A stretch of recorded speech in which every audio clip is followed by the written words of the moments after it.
ನಮಸ್ಕಾರ. ಬನ್ನಿ, ಇವತ್ತು ನಾವು ಒಂದು ತುಂಬಾನೇ ಮುಖ್ಯವಾದ ವಿಷಯದ ಬಗ್ಗೆ ಮಾತಾಡೋಣ.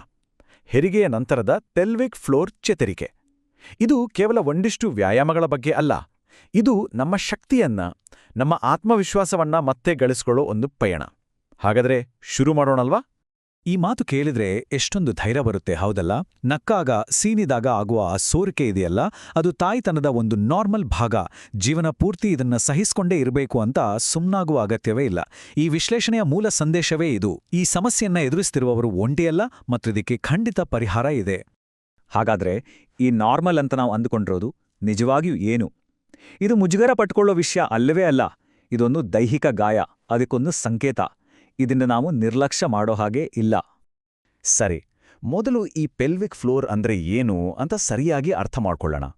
ನಮ್ಮ ಸೊಂಟದ ಕೆಳಭಾಗದಲ್ಲಿ ಒಂದು ಸ್ನಾಯುಗಳ ಜಾಲರಿ ಇದೆ. ಅದನ್ನೊಂದು ಜೀವಂತ ಟ್ರ್ಯಾಂಪೋಲಿನ್ ಅಥವಾ ಒಂದು ಮಸ್ಕ್ಯುಲರ್ ಹ್ಯಾಮಾಕ್ ಅಂದ್ರೆ ಉಯ್ಯಾಲೆ ಥರ ಕಲ್ಪಿಸ್ಕೊಳ್ಳಿ. ನಮ್ಮ ಪ್ರಮುಖ ಅಂಗಗಳನ್ನೆಲ್ಲ ಆರಾಮವಾಗಿ ಹಿಡಿದಿಟ್ಟುಕೊಳ್ಳುವ ಒಂದು ಸಪೋರ್ಟ್ ಸಿಸ್ಟಮ್ ಅದು. ಈ ಹ್ಯಾಮಾಕ್ ಅನ್ನೋ ಕಲ್ಪನೆ ಅದರ ಕೆಲಸವನ್ನ ಅರ್ಥ ಮಾಡ್ಕೊಳ್ಳೋಕ್ಕೆ ತುಂಬಾ ಸಹಾಯ ಮಾಡುತ್ತೆ. ಈ ಮಸ್ಕ್ಯುಲರ್ ಹ್ಯಾಮಾಕ್ ಇದೆಯಲ್ಲ, ಅದಕ್ಕೆ 3 ದೊಡ್ಡ ದೊಡ್ಡ ಕೆಲಸಗಳಿವೆ. ಮೊದಲನೇದು, ನಮ್ಮ ಮೂತ್ರಕೋಶ, ಗರ್ಭಾಶಯ ಮತ್ತು ಗುದನಾಳವನ್ನು ಗ್ರಾವಿಟಿಗೆ ವಿರುದ್ಧವಾಗಿ ಎತ್ತಿ ಹಿಡಿಯೋದು. ಎರಡನೇದು, ಕಂಟ್ರೋಲ್ ಅಂದ್ರೆ ಮೂತ್ರ ಮತ್ತು ಮಲ ಸೋರಿಕೆ ಆಗದ ಹಾಗೆ ವಾಲ್ವ್ ಥರ ಕೆಲಸ ಮಾಡೋದು. ಮತ್ತು ಮೂರನೇದು, ನಮ್ಮ ಹೊಟ್ಟೆಯ ಸ್ನಾಯುಗಳು ಮತ್ತು ಡಯಾಫ್ರಮ್ ಜೊತೆ ಸೇರ್ಕೊಂಡು ನಮ್ಮ ಬೆನ್ನಿಗೆ ಒಂದು ಗಟ್ಟಿಯಾದ ಸಪೋರ್ಟ್ ಕೊಡೋದು. 300%? ಅಬ್ಬಾ, ಈ ನಂಬರ್ ಕೇಳಿದ್ರೇ ಶಾಕ್ ಆಗುತ್ತಲ್ಲ. ಇದರರ್ಥ, ಸಹಜ ಹೆರಿಗೆಯ ಸಮಯದಲ್ಲಿ ಈ ಪೆಲ್ವಿಕ್ ಫ್ಲೋರ್ ಸ್ನಾಯುಗಳು ತನ್ನ ಮೂಲ ಉದ್ದಕ್ಕಿಂತ 300 ಪಟ್ಟು ಜಾಸ್ತಿ ಹಿಗ್ಗುತ್ತೆ. ಇದು 9 ತಿಂಗಳು ಮಗುವಿನ ಭಾರ ಹೊತ್ತ ನಂತರ ಬರುವ ಎಕ್ಸ್ಟೋರಿ ಸ್ಟ್ರೆಚ್. ಇಷ್ಟೊಂದು ಹಿಗ್ಗಿದಾಗ ಏನಾಗುತ್ತೆ? ಆ ಜೀವಂತ ಟ್ರ್ಯಾಂಪೋಲಿನ್ ತನ್ನ ಪುಟಿತವನ್ನ ಅಂದ್ರೆ ಬೌನ್ಸನ್ನ ಕಳೆದುಕೊಂಡು ಜೋತು ಬಿದ್ದ ಹಾಗೆ ಆಗತ್ತೆ. ಇದೇ ಸ್ಟ್ರೆಸ್ ಯೂರಿನರಿ ಇನ್ಕಾಂಟಿನೆನ್ಸ್ ಅಥವಾ SUIಗೆ ಮುಖ್ಯ ಕಾರಣ.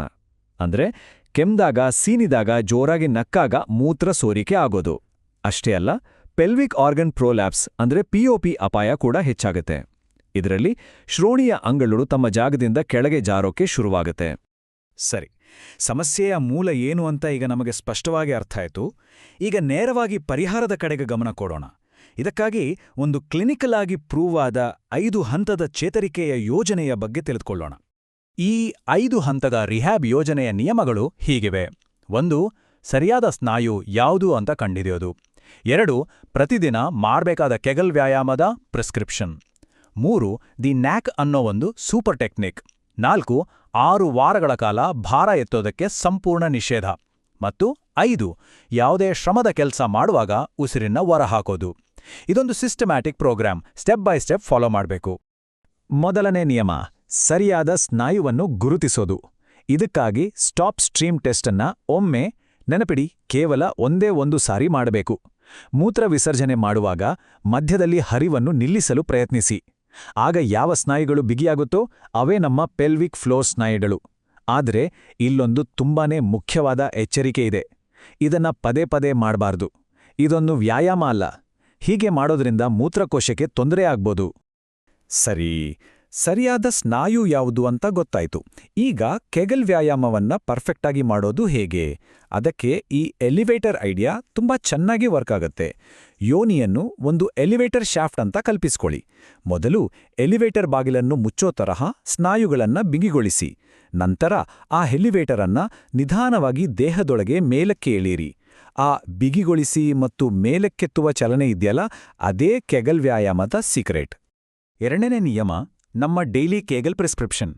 ನಮ್ಮ ಪೆಲ್ವಿಕ್ ಫ್ಲೋರ್ನಲ್ಲಿ 2 ತರಹದ ಸ್ನಾಯು ಫೈಬರ್ಗಳಿವೆ. ದೀರ್ಘಕಾಲ ಸಹಿಸಿಕೊಳ್ಳುವ ಮ್ಯಾರಥಾನ್ ಸ್ನಾಯುಗಳು ಮತ್ತು ವೇಗವಾಗಿ ಕೆಲಸ ಮಾಡುವ ಸ್ಪ್ರಿಂಟ್ ಸ್ನಾಯುಗಳು. ನಾವು ಎರಡನ್ನೂ ಬಲಪಡಿಸಬೇಕು. ಸ್ಲೋ ಮ್ಯಾರಥಾನ್ ವ್ಯಾಯಾಮಕ್ಕೆ 5-10 ಸೆಕೆಂಡ್ ಸ್ನಾಯುವನ್ನು ಹಿಡಿದಿಟ್ಟು 10 ಬಾರಿ ರಿಪೀಟ್ ಮಾಡಿ. ಫಾಸ್ಟ್ ಸ್ಪ್ರಿಂಟ್ ವ್ಯಾಯಾಮಕ್ಕೆ 1 ಸೆಕೆಂಡಿನ 5 ವೇಗದ ಸಂಕೋಚನಗಳನ್ನು ಮಾಡಿ. ಈ ಪೂರ್ತಿ ಸೆಟ್ಟನ್ನ ದಿನಕ್ಕೆ 3 ಬಾರಿ ಮಾಡಬೇಕು. ಮೂರನೇ ನಿಯಮ, ದಿ ನ್ಯಾಕ್. ಇದೊಂದು ರಕ್ಷಣಾ ತಂತ್ರ, ಒಂಥರ ಬಾಡಿಗಾರ್ಡ್ ಇದ್ದಾಗೆ. ಕೆಮ್ಮು, ಸೀನು ಅಥವಾ ಏನನ್ನಾದರೂ ಎತ್ತುವ 1 ಸೆಕೆಂಡ್ ಮೊದಲು ಉದ್ದೇಶಪೂರ್ವಕವಾಗಿ ಪೆಲ್ವಿಕ್ ಫ್ಲೋರ್ ಸ್ನಾಯುಗಳಿಂದ ಬಿಗಿಗೊಳಿಸಿ. ಇದು ಒಂದು ಬಯೋಲಾಜಿಕಲ್ ಶಾಕ್ ಅಬ್ಸಾರ್ಬರ್ ಥರ ಕೆಲಸ ಮಾಡಿ ದುರ್ಬಲಗೊಂಡ ಸ್ನಾಯುಗಳಿಂದ ಹಠಾತ್ ಒತ್ತಡದಿಂದ ಕಾಪಾಡುತ್ತೆ. 4ನೇ ನಿಯಮ, ಇದು ಕೇಳೋಕೆ ಸ್ವಲ್ಪ ಕಷ್ಟ ಅನ್ಸಬಹುದು, ಆದರೆ ಅತ್ಯಂತ ಮುಖ್ಯವಾದದ್ದು. ಹೆರಿಗೆಯಾದ ಮೊದಲ 6 ವಾರ ನವಜಾತ ಶಿಶುವಿಗಿಂತ ಭಾರವಾದ ಯಾವುದನ್ನೂ ಎತ್ತಲೇಬಾರದು. ಯಾವುದೇ ಕಾರಣಕ್ಕೂ ಕಾಂಪ್ರಮೈಸ್ ಇಲ್ಲ.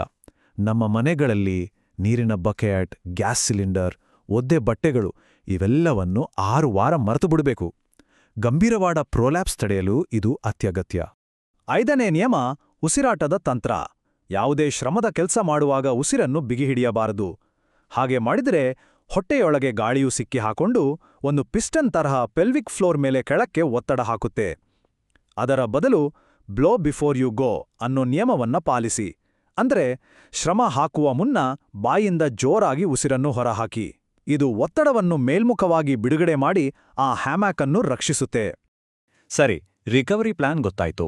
ಈಗ ನಮ್ಮ ಚೇತರಿಕೆಗೆ ಅಡ್ಡಿಯಾಗುವ, ನಮ್ಮಲ್ಲಿ ಬೇರೂರಿರುವ ಕೆಲವು ತಪ್ಪು ಕಲ್ಪನೆಗಳ ಬಗ್ಗೆ ಮಾತಾಡೋಣ. ಈ ಸಾಂಸ್ಕೃತಿಕ ಕಟ್ಟುಪಾಡುಗಳನ್ನು ಮುರಿಯೋ ಸಮಯ. ಮೊದಲನೇ ಮತ್ತು ಅತಿ ದೊಡ್ಡ ತಪ್ಪು ಕಲ್ಪನೆ ಅಂದ್ರೆ ಸಿಸೇರಿಯನ್ ಆದವರಿಗೆ ಪೆಲ್ವಿಕ್ ಫ್ಲೋರ್ ಸಮಸ್ಯೆ ಬರಲ್ಲ ಅನ್ನೋದು.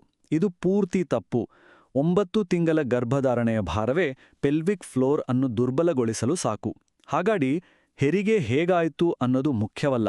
ಸಿಸೇರಿಯನ್ ಆದ ತಾಯಂದಿಲೂ ಕೂಡ ಅಷ್ಟೇ ಶ್ರದ್ಧೆಯಿಂದ ಕೆಗ್ಗಲ್ ವ್ಯಾಯಾಮಗಳನ್ನ ಮಾಡಬೇಕು. ಇನ್ನೊಂದು ಅಪಾಯಕಾರಿ ಪದ್ಧತಿ ಅಂದ್ರೆ ಹೊಟ್ಟೆಗೆ ಬಟ್ಟೆಯನ್ನು ತುಂಬಾನೇ ಬಿಗಿಯಾಗಿ ಕಟ್ಟುವುದು. ಇದನ್ನೊಂದು ಟೂತ್ಪೇಸ್ಟ್ ಟ್ಯೂಬ್ ಅಂತ ಊಹಿಸ್ಕೊಳ್ಳಿ. ಮಧ್ಯದಲ್ಲಿ ಗಟ್ಟಿಯಾಗಿ ಹಿಚ್ಚುಕಿದ್ರೆ ಏನಾಗುತ್ತೆ? ಪೇಸ್ಟ್ ಕೆಳಗೆ ಹೋಗುತ್ತಲ್ವಾ? ಹಾಗೆಯೇ ಈ ಬಿಗಿಯಾದ ಬಟ್ಟೆ ಒತ್ತಡವನ್ನು ನೇರವಾಗಿ ದುರ್ಬಲವಾದ ಪೆಲ್ವಿಕ್ ಫ್ಲೋರ್ ಮೇಲೆ ಕೆಳಕ್ಕೆ ತಳ್ಳುತ್ತದೆ.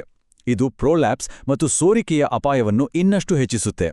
ಮೃದುವಾದ ಬೆಂಬಲ ಓಕೆ, ಆದರೆ ಕ್ರೂರವಾಗಿ ಕಟ್ಟುವುದು ಖಂಡಿತ ಬೇಡ. ಇನ್ನೂ ಕೆಲವು ವೈದ್ಯಕೀಯ ಸತ್ಯಗಳನ್ನ ನೋಡೋಣ. ಮೊದಲನೇದಾಗಿ, ನೀರು ಕುಡಿಯುವುದನ್ನ ಕಮ್ಮಿ ಮಾಡಿದ್ರೆ ಸೋರಿಕೆ ನಿಲ್ಲಲ್ಲ. ಬದಲಿಗೆ ಮೂತ್ರವು ಹೆಚ್ಚು ಆಮ್ಲೀಯವಾಗಿ ಮೂತ್ರಕೋಶವನ್ನ ಕೆರಳಿಸಿ ಸೋರಿಕೆಯನ್ನ ಇನ್ನೂ ಜಾಸ್ತಿ ಮಾಡುತ್ತೆ. ಎರಡನೇದಾಗಿ, ತುಂಬಾ ಬೇಗನೆ ಡೀಪ್ ಸ್ಕ್ವಾಟ್ ಮಾಡುವುದು ಗುಣವಾಗುತ್ತಿರುವ ಸ್ನಾಯುಗಳ ಮೇಲೆ ಗರಿಷ್ಠ ಒತ್ತಡ ಹಾಕುತ್ತೆ. ಮತ್ತು ಎಲ್ಲಕ್ಕಿಂತ ಮುಖ್ಯವಾಗಿ, ಮೂತ್ರ ಸೋರಿಕೆ ಅನ್ನೋದು ಒಂದು ಶಾಶ್ವತ ಕಾಯಿಲೆಯಲ್ಲ, ಬದಲಿಗೆ ಚಿಕಿತ್ಸೆ ನೀಡಿ ಸರಿಪಡಿಸಬಹುದಾದ ಒಂದು ಸ್ನಾಯುವಿನ ಗಾಯ. ಈಗ ಒಂದು ಬಹಳ ಮುಖ್ಯವಾದ ಸುರಕ್ಷತಾ ಸಂದೇಶ. ಯಾವ ಲಕ್ಷಣಗಳು ಕಂಡುಬಂದರೆ ನಾವು ತಕ್ಷಣ ವೈದ್ಯರ ಸಹಾಯ ಪಡೆಯಬೇಕು ಅನ್ನೋದನ್ನ ತಿಳಿದುಕೊಳ್ಳೋಣ. ಈ ಕೆಂಪು ಬಾವುಟಗಳನ್ನ ದಯವಿಟ್ಟು ಗಮನದಲ್ಲಿಡಿ. ಯೋನಿಯಿಂದ ಗಡ್ಡೆಯ ಹಾಗೆ ಏನಾದರೂ ಹೊರಬರ್ತಿದ್ರೆ, ಅಥವಾ ಅಂಗಗಳು ಕೆಳಗೆ ಬೀಳುತ್ತಿವೆ ಎಂಬಂತಹ ಭಾರವಾದ ಭಾವನೆ ಇದ್ರೆ, ಮೂತ್ರ ಅಥವಾ ಮಲದ ಮೇಲೆ ಸಂಪೂರ್ಣ ನಿಯಂತ್ರಣವೇ ಇಲ್ಲದಿದ್ರೆ, ಅಥವಾ ವೈದ್ಯರು ಓಕೆ ಎಂದ ನಂತರವೂ ಸಂಭೋಗದ ಸಮಯದಲ್ಲಿ ತೀವ್ರವಾದ ನೋವು ಕಾಣಿಸಿಕೊಂಡ್ರೆ ದಯವಿಟ್ಟು ತಡ ಮಾಡದೆ ವೈದ್ಯರನ್ನ ಸಂಪರ್ಕಿಸಿ. ಇವು ಸಹಜ ಚೇತರಿಕೆಯ ಭಾಗ ಖಂಡಿತ ಅಲ್ಲ. ಕೊನೆಯದಾಗಿ ಈ ಸ್ಫೂರ್ತಿದಾಯಕ ಮಾತನ್ನು ನೆನಪಿಟ್ಕೊಳ್ಳಿ. ಈ ಸಮಸ್ಯೆಗಳನ್ನೆಲ್ಲ ತಾಯ್ತನಕ್ಕಾಗಿ ತೆರಬೇಕಾದ ಬೆಲೆ ಅಂತ ಸುಮ್ಮನೆ ಒಪ್ಕೊಳ್ಬೇಕಾಗಿಲ್ಲ. ನಮ್ಮ ಪೆಲ್ವಿಕ್ ಫ್ಲೋರ್ ಅನ್ನೋದು ನಂಬಲಾಗದಷ್ಟು ಚೇತರಿಸಿಕೊಳ್ಳಬಲ್ಲ ಡೈನಾಮಿಕ್ ಆದ ಸ್ನಾಯುಗಳ ಒಂದು ಜಾಲ. ತಾಳ್ಮೆ ಮತ್ತು ಸರಿಯಾದ ವೈಜ್ಞಾನಿಕ ಪ್ರಯತ್ನದಿಂದ ಇದು ಖಂಡಿತವಾಗಿಯೂ ಮೊದಲಿನಂತೆ ಆಗ್ತದೆ. ಈ ವಿಶ್ಲೇಷಣೆಯ ಕೊನೆಯಲ್ಲಿ ನಾವೆಲ್ಲರೂ ನಮ್ಮನ್ನೇ ಕೇಳ್ಕೊಳ್ಳಬೇಕಾದ ಒಂದು ಪ್ರಶ್ನೆ: ನಮ್ಮ ಅಡಿಪಾಯವನ್ನು ಪುನರ್ನಿರ್ಮಿಸಲು ನಾವು ತೆಗೆದುಕೊಳ್ಳಬೇಕಾದ ಮೊದಲ ಹೆಜ್ಜೆ ಯಾವುದು? ಇದರ ಬಗ್ಗೆ ಯೋಚಿಸಿ ಮತ್ತು ಚೇತರಿಕೆಯ ಪಯಣದಲ್ಲಿ ಆ ಮೊದಲ ಹೆಜ್ಜೆಯನ್ನು ಇಡಲು ಸಿದ್ಧರಾಗಿ. ಈ ಮಾಹಿತಿ ಉಪಯುಕ್ತವಾಯಿತು ಎಂದು ಭಾವಿಸುತ್ತೇನೆ. ಧನ್ಯವಾದಗಳು.